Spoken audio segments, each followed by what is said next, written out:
Hi guys, it's Mex, and I want to try something, so if y'all could humor me for just a little bit here. Childhood heroes. We've all had one at one point or another. Some of us cherished a superhero, or a cartoon character, or an actor, or singer, someone that's robust, strong, can overcome any obstacle.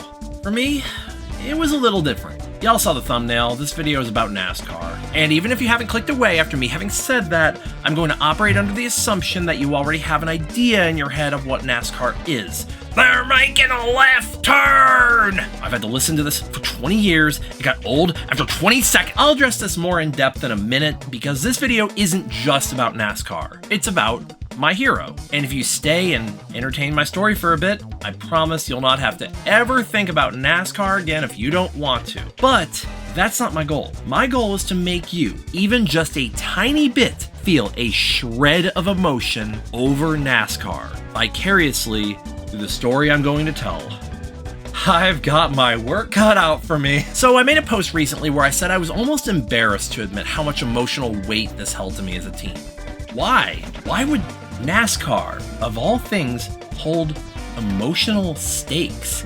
Isn't it just a bunch of rednecks in a traffic circle that tries to pass itself off as a sport? Isn't it just a bunch of MAGA hat wearing, beer chugging, flag flying, lifted truck driving? To everyone's surprise, that's only 2/3 of NASCAR fans. Yeah, I'm over here trying to convince a large amount of mostly leftist furries that NASCAR has emotional stakes, and that fact ain't doing me any favors. Like I said, humor me. I used to do the whole NASCAR YouTube thing. I've talked about this before, y'all knew this was coming. So, heroes. Well, my hero wasn't a superhero at all. The Mountaineers have just beat the Michigan Wolverines! I've always pulled for the upset, the underdog, the guy running second, whoever it may be.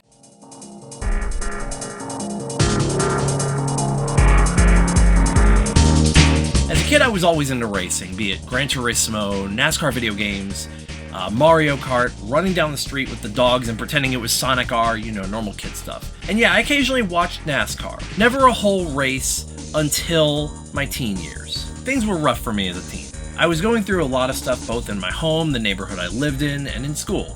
I didn't know the exact day, but I can pinpoint the exact moment I began to regularly watch NASCAR, and it was the most random thing. Before I knew what a YouTube poop was, and before I had internet fast enough to look it up, my humor style had already developed into nonsensical and absurdist. What I did have, however, was a VCR and an army of blank tapes. So I would flip channels, record for a bit, then pause. Then record, then pause, then record. You see where I'm going with this? The results were essentially YouTube poops, essentially done in a linear editing format. And any editing nerds in my audience will understand what I mean. While sometimes I'd get some funny shit, most times it was just static and gibberish. One day, while doing this out of boredom, I encountered this crash at Talladega. Looks like he's going to get bumped from behind by the 12. Ryan Newman in the 12.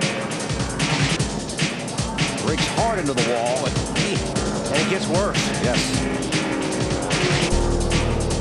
Yeah, pretty brutal, huh? Scott Riggs was okay, by the way.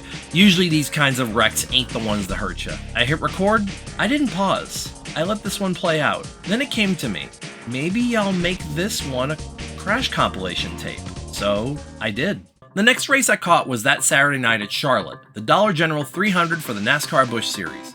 For reference, this series is nowadays called the Xfinity Series, as Xfinity is the title sponsor, but at that time it was called the Busch Series, as Busch Beer was the sponsor. So we're just going to call it that for the remainder of the video. This is essentially your Formula 2 equivalent, your minor leagues. The majors at this time were called the Nextel Cup Series. Two in the wall, I think it looked like he was possibly made contact with Kevin Harvick. This is Clint Bowyer. It's his first full season in the Busch Series. He entered this race second in the points, so crashing is clearly something he's not done a lot of in order to get here. This might be a good time to explain just a few things. First of all, points? Yes, there is a championship. Historically, it's to crown the best driver of the year. These days it's gimmick to all hell, but it's still generally the same idea. Try to go out and win races to score the most points possible. But since our story takes place in the mid-2000s, it's probably best to just stick to that context so as to not overcomplicate things. We got a lot to talk about. So does this wreck mean he's not second in the points anymore? Well, that depends on math. You score points depending on the position you finish in, and whether or not you were the leader of the race for any laps. For Clint's sake, he stayed in second after this race. A few weeks later, I caught the Phoenix race, the second to last race of 2005 season. At the time, I did not know Clint had actually gone on to win at Memphis a couple weeks before, but I wanted to see it for myself, you know. I missed that one. I didn't even know at the time Clint had won. I wanted to see him run down Martin Truex Jr. for this points lead and take the championship. I wanted the underdog to succeed. In this race, he finished second to this guy, Carl Edwards. Then the next week at Homestead, the final race of the year, I really found myself starting to pull for this guy. I wanted him to win. He'd finish 8th and end the year second in points. But the seed was planted.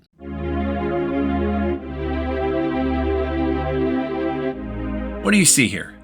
Paper on a wood shelf? Cars in a circle? What these two have in common is, when you look closer, you see more little details. You see stories. This is a story. It's many stories. It's the blood, sweat, and tears that led up to this. It's a story of the driver and their journey. You don't just show up with a car at a track anymore. That was true in the 50s, but this is professional motorsports now. For stories, it's also a story of the car itself, its history and its legacy, the car number and its history, the sponsors. Yeah, we celebrate commercialism in the world of NASCAR. The pit crews, the mechanics, the spotter, the crew chief, you name it, it has a story and probably statistics to back it up. So wait, is this Clint's car? Wasn't he driving the 2? He still drives the 2 in the minor leagues, but Clint's going to the major leagues in 2006, the Nextel Cup Series. These yellow stripes indicate that Clint Bowyer is a rookie driver in the series, and will be running for Rookie of the Year in 2006, driving the Jack Daniels number 07 for Richard Childress Racing. And if anyone is wondering, yes, this is where the 07 in my name comes from. It's not my birth year, though here in a year or two I suspect I'm going to get a lot of people asking me that. For sake of brevity, we're going to focus solely on the drivers in this video. Let's meet some of them. I mean, Clint's going for Rookie of the Year, who's he going against? Well, let's start with the fan favorite, prodigy of NASCAR's golden boy, Dale Earnhardt Jr. This is another junior, Martin Truex Jr. It's over. It's over at the moment of caution. Truex, as long as he can come around one more lap under caution, is going to go to victory lane. He's been in the Busch Series a couple of years at this point. Truex was a go-kart racer from New Jersey turned Busch North driver. For the record, Busch North is the regional series of NASCAR tours, which can be a stepping stone for those that aspire to go pro. He moved south and rented a house from none other than Dale Earnhardt Jr. himself in Mooresville, North Carolina. He has a family full of racers. His father, uncle, cousins, and brother are all racers. He's the fan favorite and will be driving the #1 Bass Pro Shops Chevrolet for Dale Earnhardt Incorporated in his Nextel Cup rookie season. Trying to qualify for his first Nextel Cup race. Pretty good so far. He's second quick right now. Next up, we have Denny Hamlin. Hamlin has been racing since he was 7 years old, racing go-karts. Hamlin's parents famously refinanced their home to keep Denny racing. At age 16, he was already in mini stocks, and in his first race, he won the pole position and the race at Langley Speedway. With that said, let me explain qualifying real fast. Before you race, you run 2 time trial laps, usually 1 to 2 days before the race.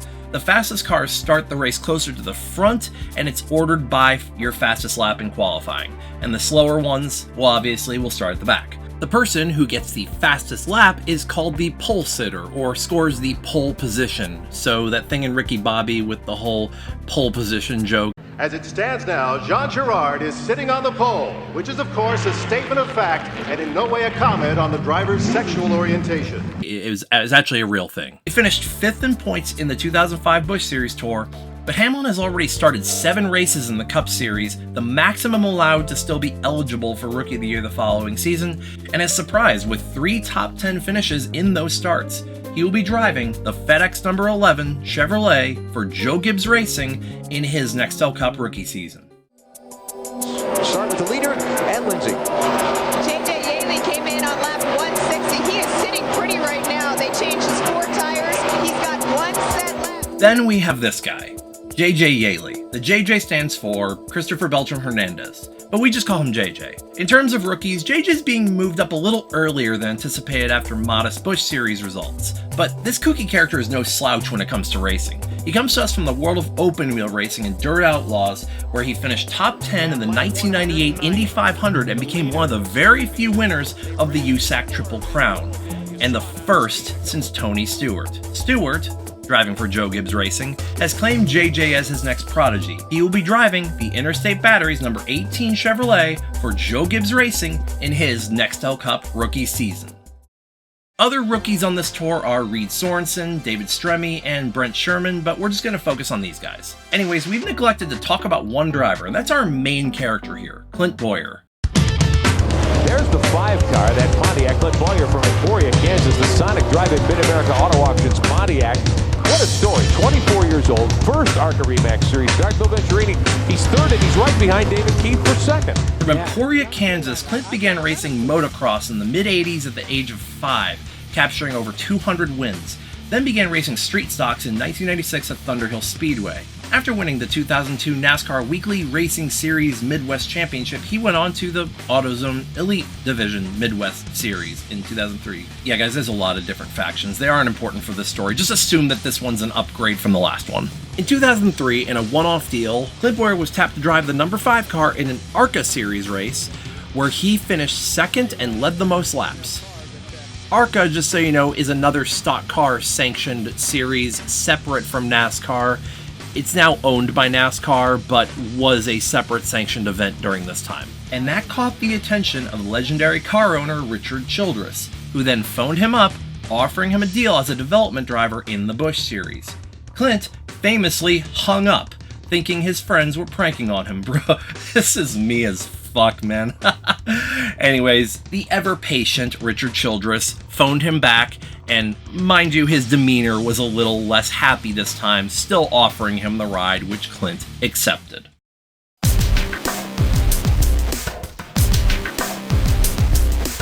One of the biggest complaints I always hear from non-NASCAR fans about NASCAR, apart from the obvious left turn crap, and backwards-ass commentary from the finest of GED Twitter, is simply, how can you watch cars go in a circle for 3 or 4 hours? Well, how can you sit down and read words on a paper for 3 or 4 hours, book lovers? How can you sit and watch pixels on a screen for 3 or 4 hours, binge watchers? How can you watch balls get thrown at muscly men for 3 or 4 hours? Okay, point taken on that one. But to build emotional stakes in a movie or TV show or anything, it takes time. If a movie is 15 or 30 minutes long, how are we supposed to care about the characters and the universe they live in? NASCAR uses time to its advantage.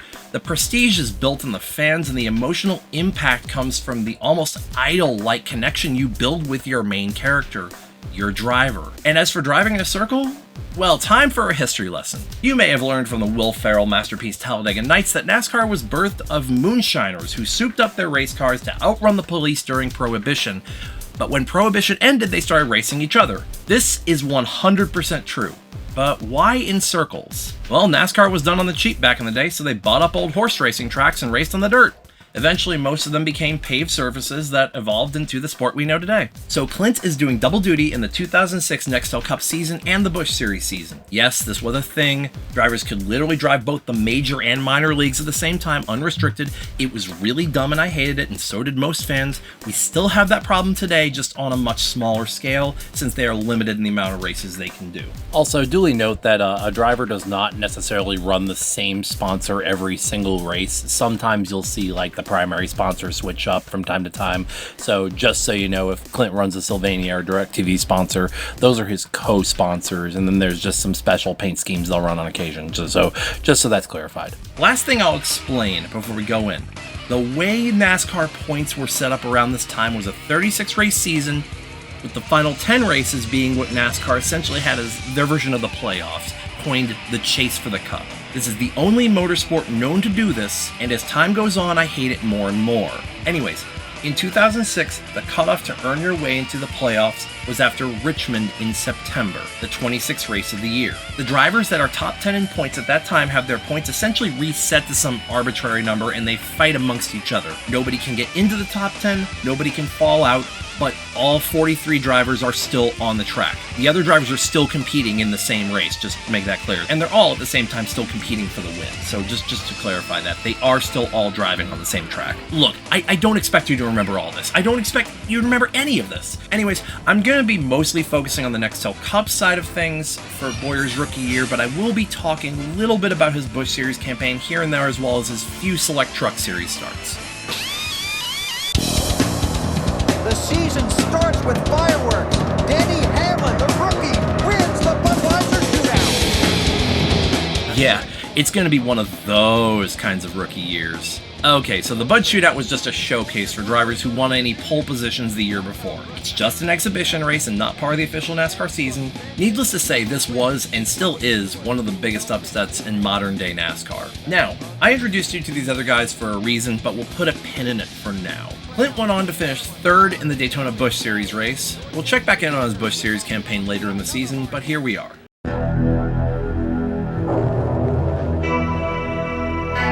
The Daytona 500, the site of so much history, the ultimate prize in stock car racing. Clint Bowyer is entered in what would only be his second career start in this series. To be fair, at the time I was still learning the difference between the Busch Series and the Cup Series, as I was confused as to why drivers are driving different cars now than they used to, so at first I didn't even recognize Clint was in this race or that he was driving the 07 and not the 2, but I'd know it by the end of this race, that's for sure. Rookie Clint Bowyer is sixth. Here goes Ryan Newman. He's going to try the high side. Which way will mirrors go? Oh, hose. This 12 car, Ryan Newman. The caution is out. The race is over. Jimmy Johnson has won the Daytona 500. Clint Bowyer is 14th. He's one of 3 rookies who've been on the lead lap most all day. Got Clint Bowyer up here in the 07 car. He's making only his 4th Nextel Cup start, and he's sitting here knocking on the door of another top 10 finish, and we can't forget, he's sitting 8th in the Nextel Cup points right now, so a pretty good start to his season. I think this is a good opportunity to explain that when it came to this year's rookies, there were low or no expectations to perform from the likes of David Stremme, Brent Sherman, and our guy Clint. Why? He did great in the Busch Series, won a couple of races, kept the car mostly clean. Mostly? Well, remember that wreck from earlier? Clint had quite a few self-spins and self-wrecks in his Busch Series days. Most drivers do, but elite ones have less. Another factor was that this 07 car performed like hot trash the year prior with Dave Blaney at the wheel. The fact that after 3 races, Clint Bowyer is sitting top 10 in the points is an upset absolutely. And here we are in Atlanta, the 4th race of the year. Clint's running pretty good, getting as high as 8th place before... It is Clint Bowyer. The 07 car. See right there, it just came around on him. There were several cars here that I Reed thought... Sorensen, yeah. The dreaded self-spin. Clint was able to recover from this, only to need to pit for tires with only a few laps to go. Clint finished 27th. Bristol was trash. Martinsville looked like the time I might get to see Clint get his first win. He led a ton of laps in his Jack Daniels number 07 at Martinsville until... Yeah, I pulled a fast one on you. This was a Truck Series race. But still, this was Bowyer's race to lose. Had the dominant truck for the first half, and then got spun midway through. Either way, this was done to get Clint Bowyer some seat time at Martinsville, since it would be his first time at this track. Apart from a one-off this season, the Busch Series did not typically run here. Either way, this should definitely be beneficial to his Cup Series. Never mind on to next week. Where are we going? Texas? Oh cool, a 1.5 mile oval. Clint did good at California and Vegas, should be a fun one. Okay Clint, you're running decent, keep it there. The race off pit road. There you see the race off pit road. Clint Bowyer, I've got to believe that was 2 tires. Rolling the dice here. 2-tire call? He won't be affected that much, right? Yeah, he got Draxton wrecked out on the white flag lap. Still came home 19th, but that's definitely not indicative of where he was running that day. Disappointing for sure. This race changed everything. Clint Bowyer in that 07 car, about to get in the top 5. Clint Bowyer is one of the fastest cars in the track right now. His last lap was within a 10th of Carl Edwards in 8th place, who is the fastest car on the track. And Bowyer is coming. Clint Bowyer, who before last night at Busch Series finishes here on 13th and 2nd, leads them down for the restart. He finished 5th on pure pace. Not luck, not pit strategy, just pure pace. and for the first time I felt pure and genuine excitement. I was excited when Clint led his first laps. I felt anxiety that his pit stops were going to be slow, or that he was going to spin like his previous night, or something could go wrong, but nothing did. A stellar, solid night for Clint. To a lot of folks, this was the first time anyone had ever noticed Clint Bowyer. Had he been just a bit more experienced, I wonder if he could have gone out and won this race. But this was momentum. To me, this was the wake-up call that this guy was going to win a race. But the emotional tax I was going to pay to see this through was only just beginning.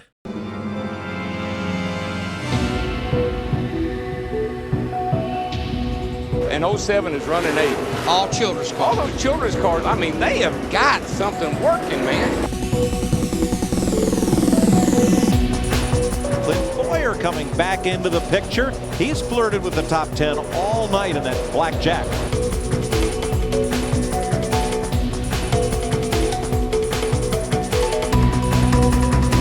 And Clint Bowyer, who's lost a position after this restart, has been running pretty well all day. Remember, he started way back in the pack as well.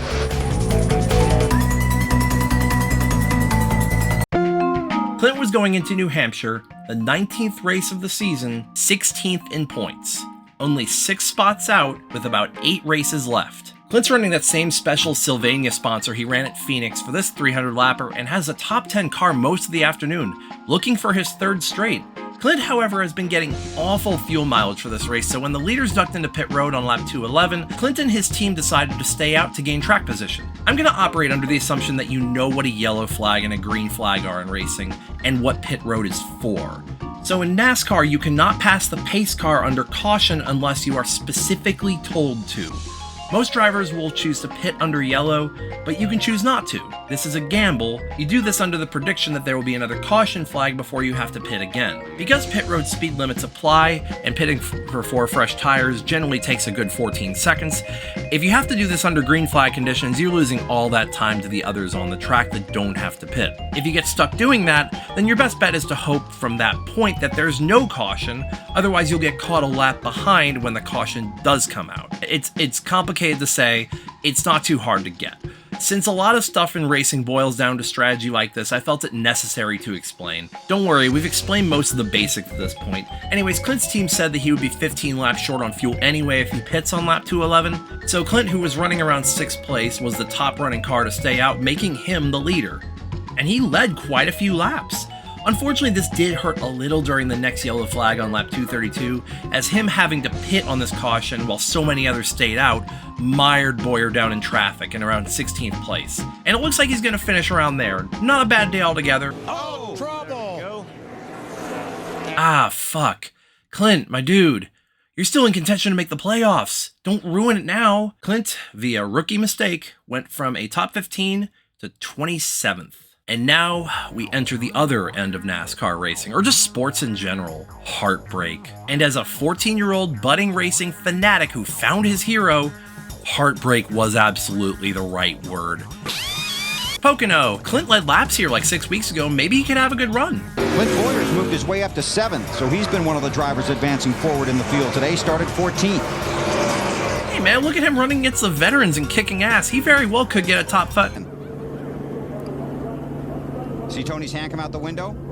Yes, gesturing to Clint Bowyer in a 07. So, Tony Stewart was out for blood in 2006, and unfortunately, while Clint's damage wasn't terminal on this one, his car was absolute trash for the remainder of this race. Finishing position, a career worst for him at this point, 41st. Clint had now dropped to 19th in the points, and his hope to make the chase was fizzling out with 6 races left until the cutoff.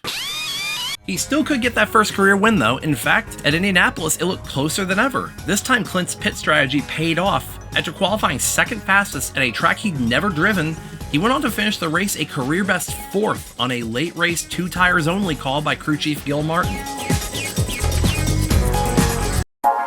Welcome to Michigan. This one is a lot closer to California. Michigan is screaming fast with the cars cranking nearly 9,000 RPMs for 400 miles and enter the corner over 200 miles an hour. Anyways, Clint starts 29th, but man, he's flying today. By lap 76, he had reached the top 10, and by the time a round of green flag pit stops began on lap 93, he was knocking on the door of a top 5. Could this be the day? After the attrition we worked through the last few weeks? After 8 months of watching, is this it? Well, it could be, but the NBC broadcast certainly doesn't have that in their notes. He's not even on screen until nearly an hour into the race, and he's hardly talked about despite the fact that he's consistently the fastest car on the track. And the next 2 times he's shown running very clearly top 5, the commentators have other priorities to talk about. They radioed to Junior, said the 26 isn't real confident in their race car.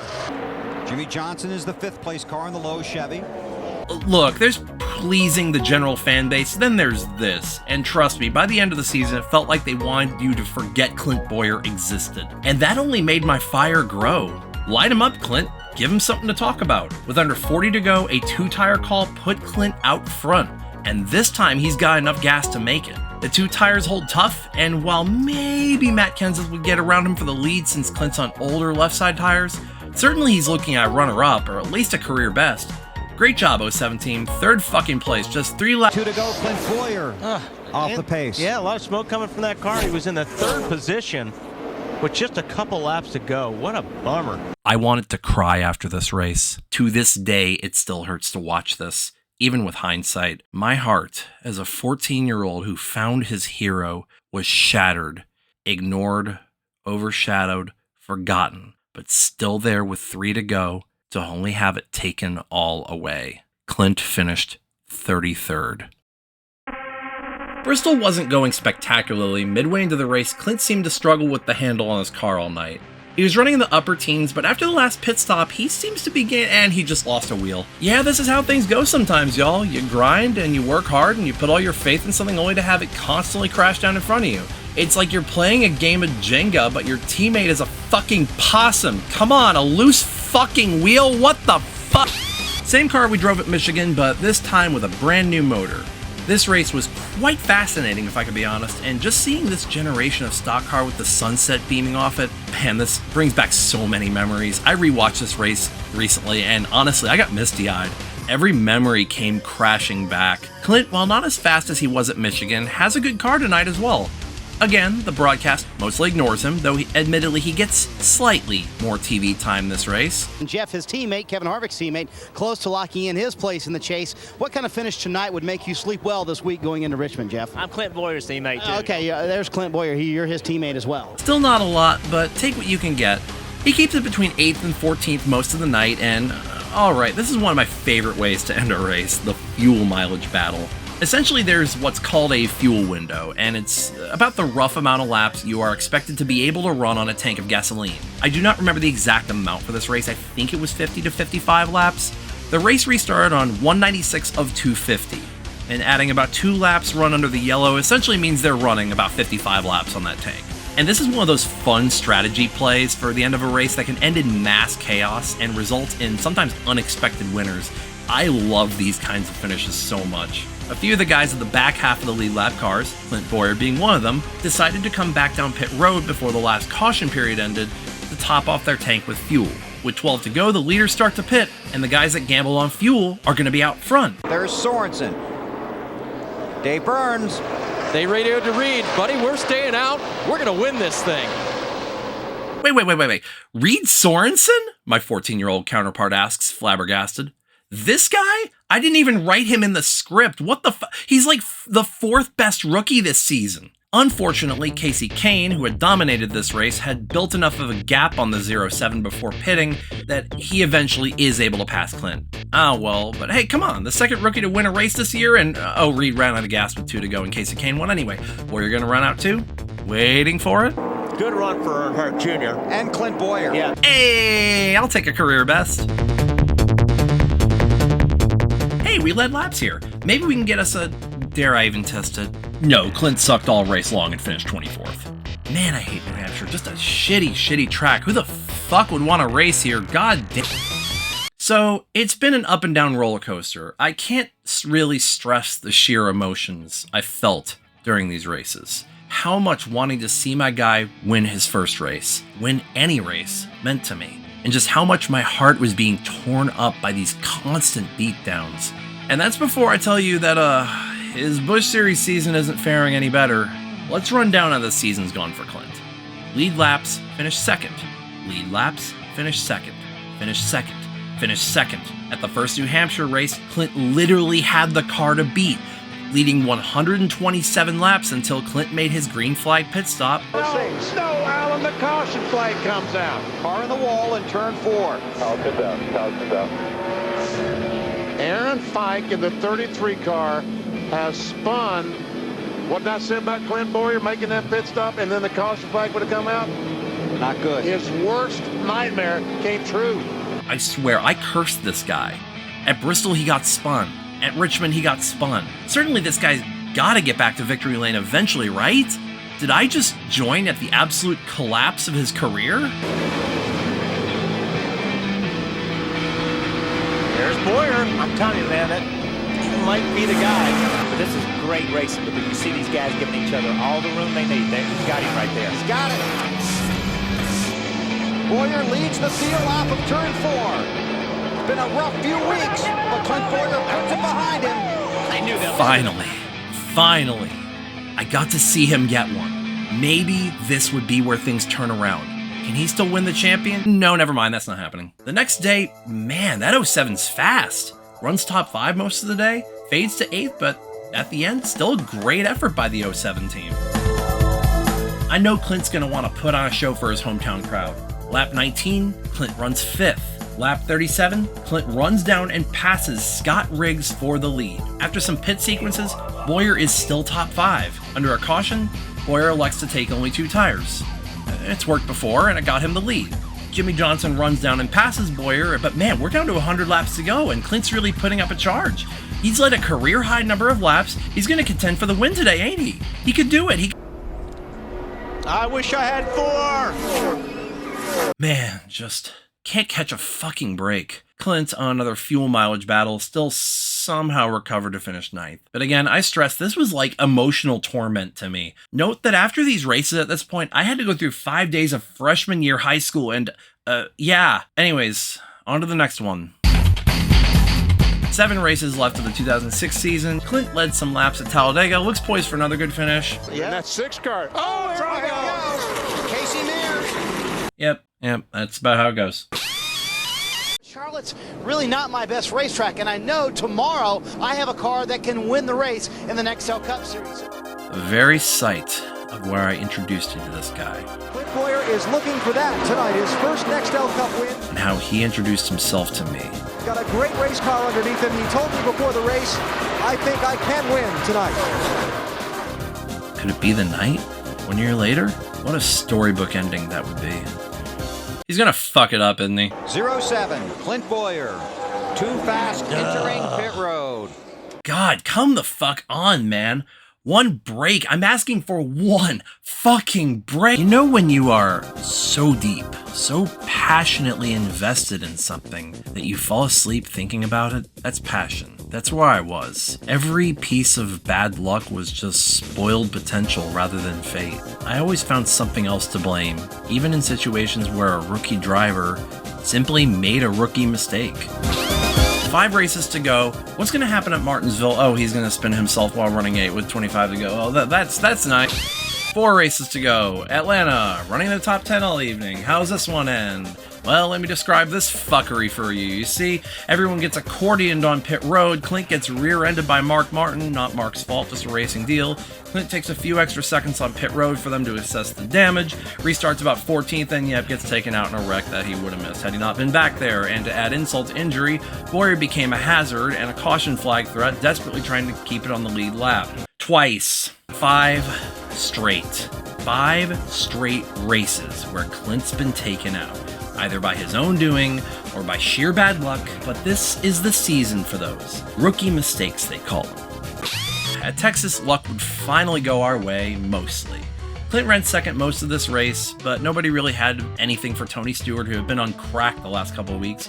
Clint recovered from a pit road error and benefited off the misfortune of a few others' bad luck to get himself his 4th top 5 of his rookie season. This weekend, Clint also drove the truck race, and I got to see him take his first checkered flag of that series as well in a dominating performance. Note that the truck series was like an offshoot series. It was kind of like a third tier series, but not really. Around this time, the Truck Series was kind of its own thing, but either way, it doesn't hold the same prestige as either the Busch Series or the Cup Series. Just a little context there.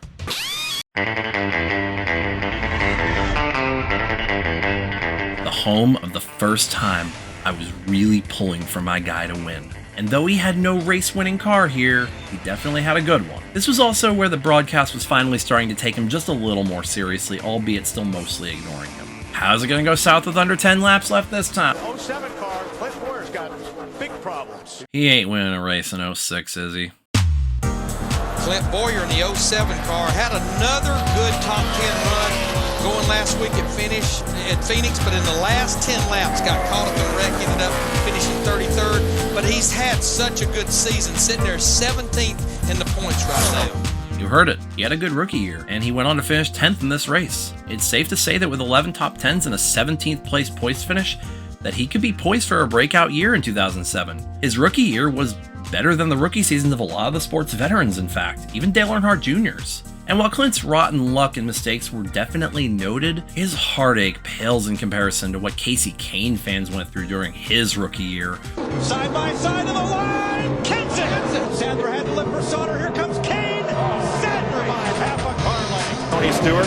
Hey, Casey Kane lost it. Oh, there's oil. There's oil on the racetrack. Hey, but here comes Kane. Here he comes. Catch him. Caution is out. Caution is out. It's got to be. They're coming to the checker, though. But the field is frozen. Oh, man. Oh, my goodness. Casey Kane, the race leader, has hit the wall. Or on that note, let's take a look at some of those other rookies from earlier. How did their years go? Let's start with the guy I'm segueing into, Martin Truex Jr. His rookie year has been... And around goes Truex hard. unremarkable, with a few flashes of brilliance from time to time. Homestead, the final race of the year, was his real breakout, where he led 27 laps and finished second. But until the last third of the year, it seemed like every good run he'd have, just like Bowyer, something would go catastrophically wrong in the last leg of the race. And every other race was just kind of blasé. Look at his entire summer for the year, for example. Until the second Pocono race, 20th race of the year, Truex finished 14th or worse 12 races straight. But he's performing better than the guy he filled the vacancy for the year before, Michael Waltrip. His rookie stats are eerily similar to those of his mentor and teammate Dale Earnhardt Jr. Denny Hamlin? Well, if the Bud Shootout was any indication, Hamlin has had one of the greatest rookie seasons in NASCAR history, scoring over 20 top 10s and winning both Pocono races, a track he had never been to as the Busch Series didn't run there. He was still mathematically in the hunt for the championship even in the final race of the season at Homestead, surely the start of a fantastic career for him. What about that other guy, JJ Yeley? Well, Yeley's season has been, Well, it looks like Yeley decided to come down into pit lane and didn't let everybody behind him know. And I mean, took out two good race cars. Not good. Only 3 top 10s, an average finish of 25th, and an embarrassing couple of moments. Consider that even though the guy he was taking this car over for, Bobby Labonte, was 24th in points the year before with this 18, Bobby Labonte was in the twilight years of his career. JJ is new and not washed up and therefore needs to prove himself. JJ's still winless at this point throughout NASCAR, and at this rate, without marked improvement in 2007, he may be looking for a job at the end of it.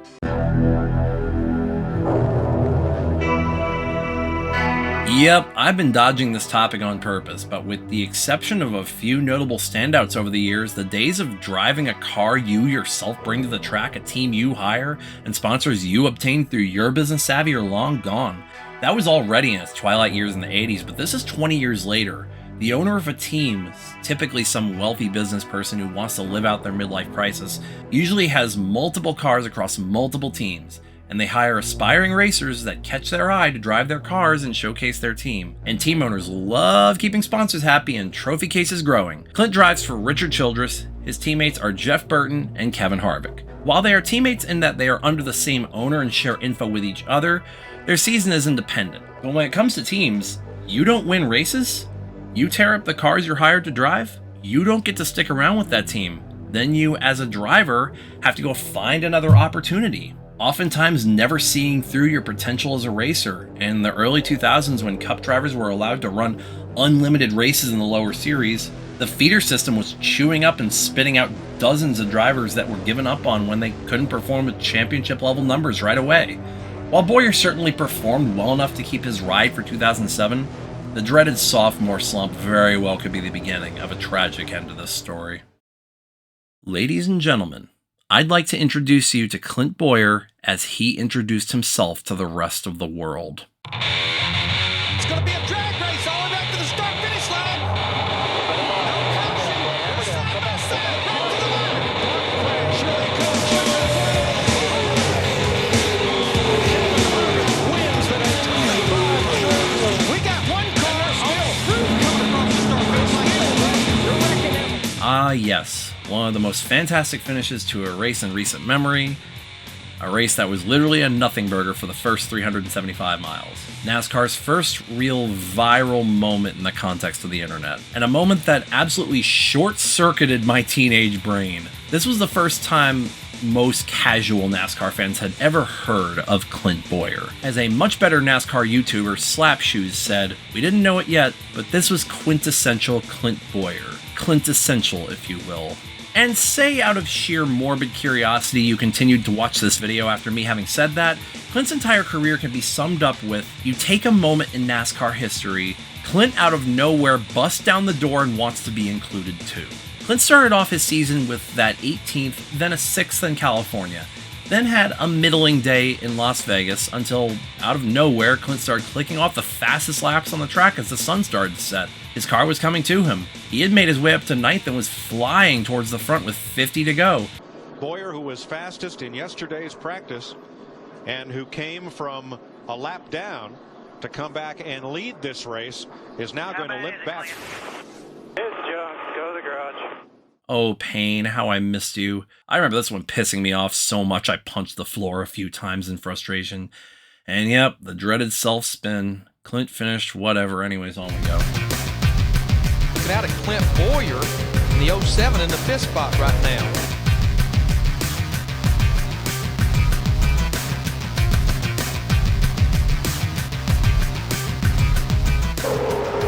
'07's got quite a bit of right side damage. He's going to have to come to pit road with those tires rubbing. Oh, yeah, we're good. You just made her a little smaller. She'll be faster now. I'm not sure about that comment. There's Car goes around. I think it's the 07 going around up there in 3 and 4.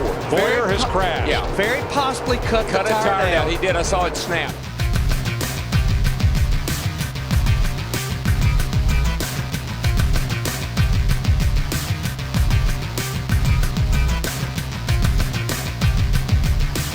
Despite a few hiccups, Clint's numbers looked a lot more stacked in 2007, already having 5 top 10s in his first 11 races.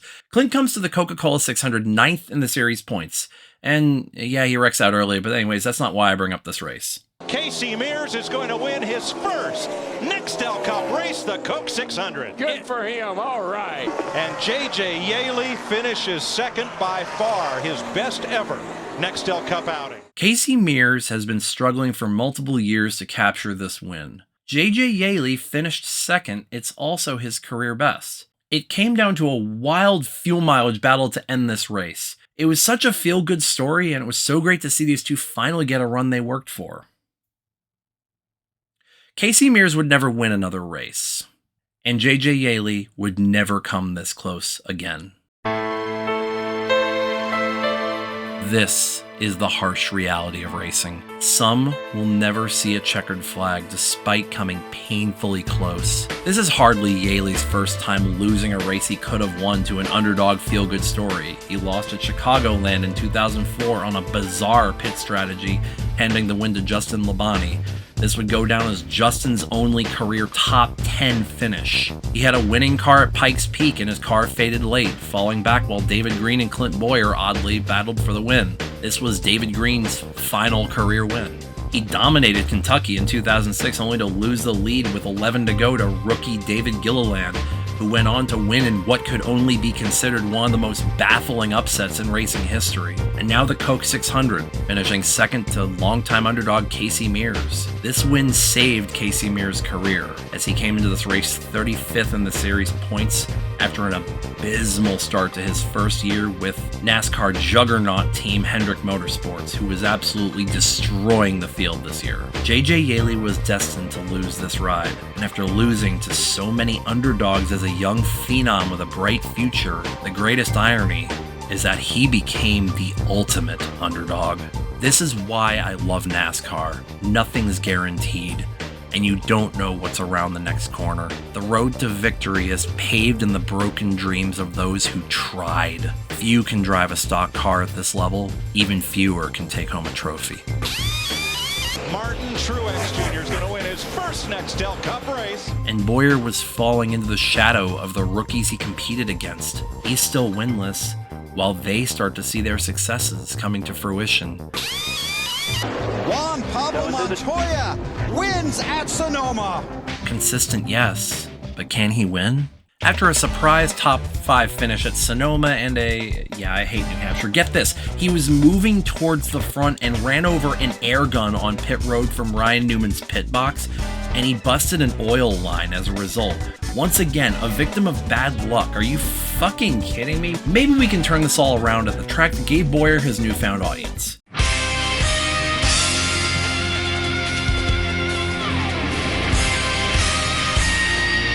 Come on, buddy, come on. And you're Whew, that was close, but keep it going. Just a handful of laps left. Clint's last words to the team a moment ago, we're going to win this thing. Nobody's getting by us. Come on, man, he's got it, man. He's got it. Get some, but you see him already making a move. some blocking there, but Bowyer couldn't pull that off. There's coming to the checkers. Oh, That was close. I don't know. Man, so close. Most laps led of any driver that night. We're getting closer.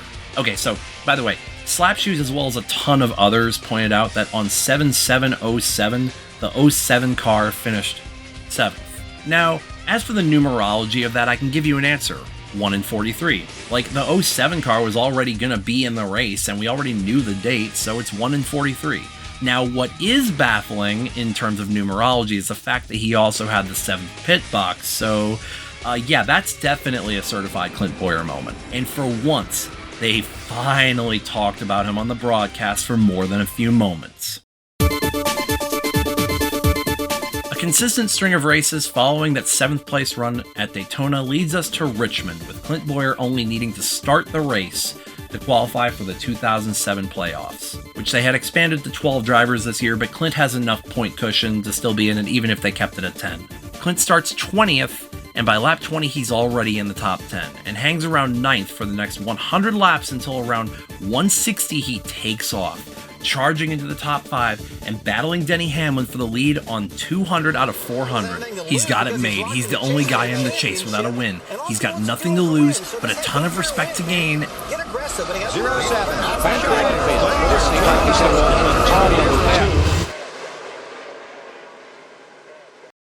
Why NASCAR? Why did this sport get me in so deep in less than 2 years? How did we get here? What was it that drew me in so much where other outlets couldn't? I mentioned my home life, and I've left that vague on purpose. The truth of it is that my parents had just divorced, and it hadn't exactly been a clean divorce either. My father was in and out of the picture. My mother, bless her heart, she was trying, but money was scarce.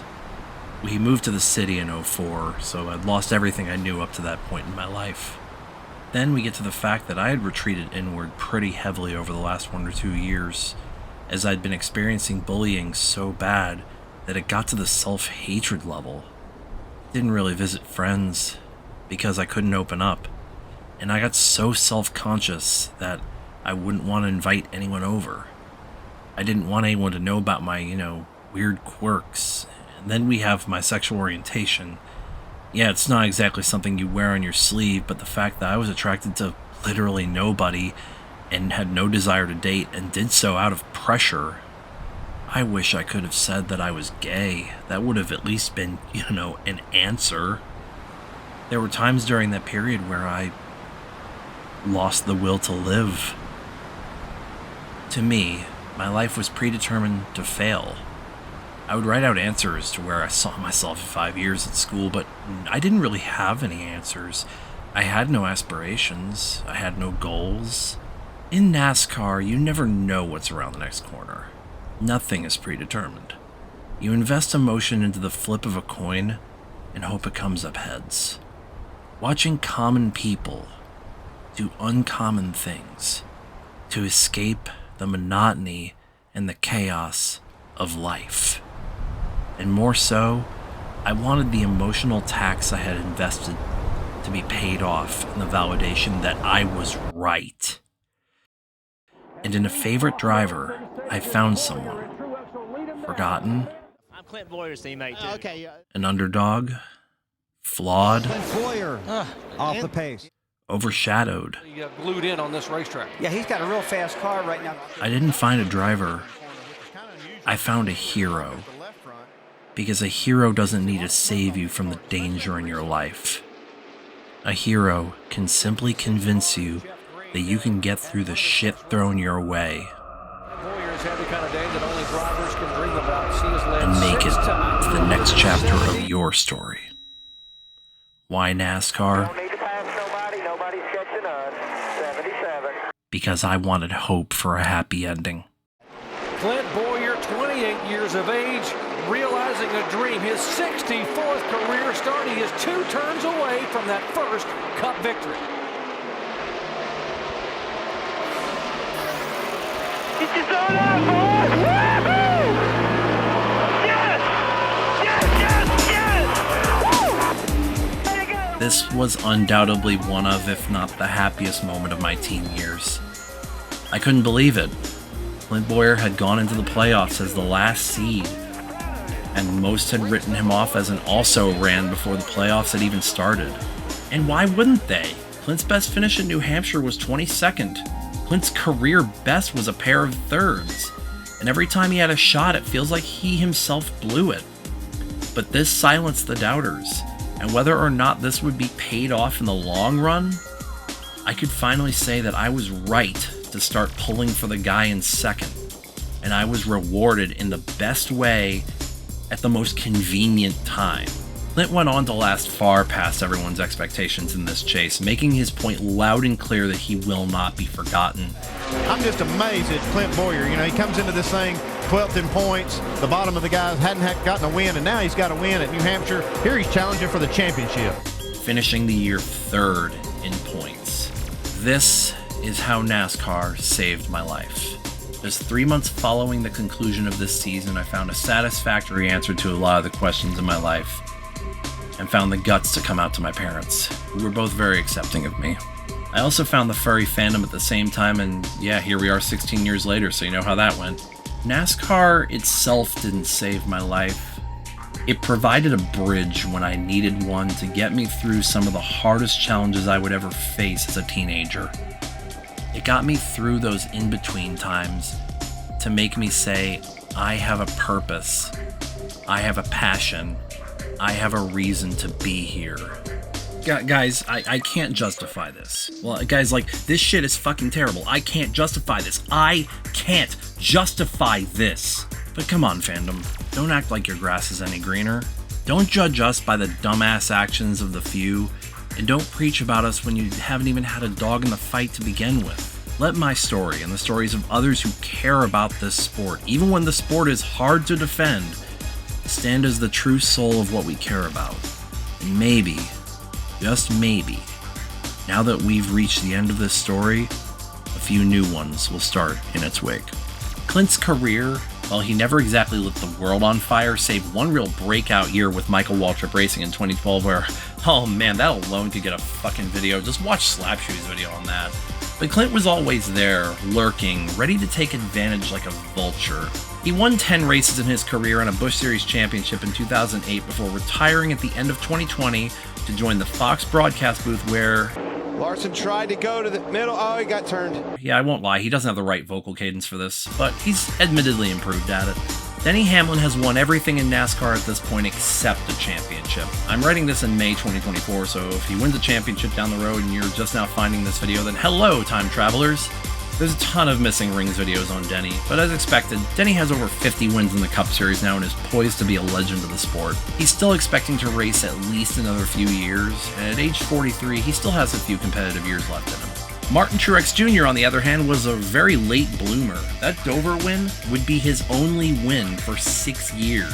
Truex, however, was like a roach. No matter how many times his career got squashed, he kept coming back stronger. His career nearly ended multiple times until he made his mark on the sport by winning the 2017 championship with single-car team Furniture Row Motorsports, a team that struggled to qualify for races only a decade prior. Truex now has 34 career wins and continues racing in the Cup Series to this day, though his retirement does seem near. J.J. Yeley is now the record holder for most NASCAR races ever started without winning a single one. But he's gained a very good reputation as a clean, respectful racer that you can depend on to get your equipment to the finish in one piece. And for small, less funded and upstart teams, it's all you can really ask for. He still races part-time, crazy that his career has outlasted even Bowyer's, but at age 47, barring an unforeseen act of divine intervention, it's probably safe to say he never will win a race. But that's why you watch NASCAR. You never know what's around the next corner, but you hope that the story has a happy ending. This was a lot, emotionally, physically, everything. Told y'all I was embarrassed to talk about this because I knew it'd get heavy. I feel like I unlocked my soul making this. I must thank everyone who watched this to the end. Seriously, I have no clue how this is going to go over, but thank you so much. This was a lot to make, and while I do have AdSense on this video, it's definitely not going to make a dent in the bills, so if you like what you saw and want to be an amazing person, please check out my Patreon. For the lowest tier, you get to see all these videos 24 to 48 hours in advance, and access to a private Telegram server to get behind-the-scenes updates. But hey, I don't expect any financial support from these, of course. It's nice to get, but it's never expected. Just liking, subscribing, and definitely commenting helps. Thanks for sticking around to the end, and as always, take it easy.